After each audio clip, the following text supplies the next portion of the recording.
Hey guys, happy Friday.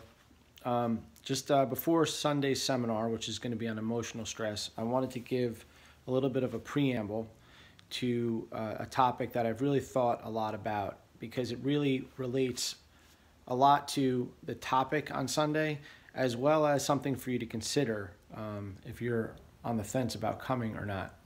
But this topic is something that I've put a heck of a lot of thought into. As many of you know, I taught philosophy for 19 years, and I recently wrote a book called Chasing 22, and if you look, it's a book on free will, and it's called A Thinker's Search for Free Will, right? So this concept of free will is a hot topic.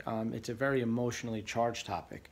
Many people at first glance will say, of course we have free will, but I will challenge that thought to the core. As I've spent 92 pages doing it with 68 footnotes, but all I really want you to consider for this moment is to understand that if you have free will, just consider all of the ways in which you live your life on a moment-to-moment basis being the person you don't want to be. This happens all of the time, and it happens to all of us, from the person in traffic to the person in the kitchen, to how you treat your spouse or certain people at work, or even your kids at times. There's a lot of factors at play here, but at the end of the day, all you have to do is reflect back on the day and see all of the mistakes that you made.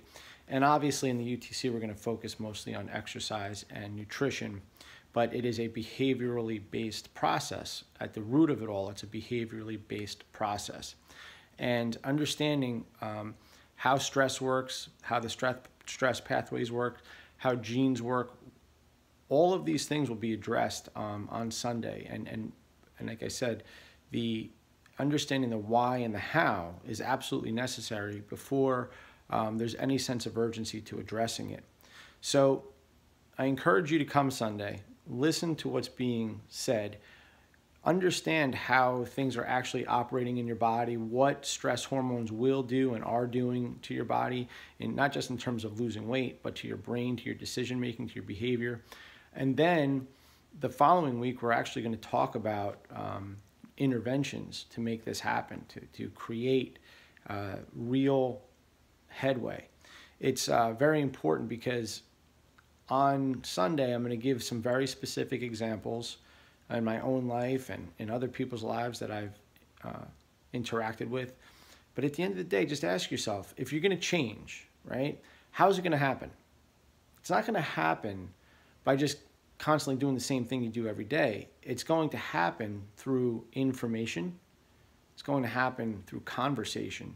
It's going to happen by making you feel a little bit uncomfortable about where you are now, because that's what change is. Change is about getting uncomfortable. And there's reasons for that, because the brain is wired, right, not to change. The brain is absolutely wired to stay the same, homeostatic. It wants sameness. Now, you can keep making the same mistake over and over again. Your brain doesn't care, right? You care. And whoever you're calling you wants to make some change in the outcome.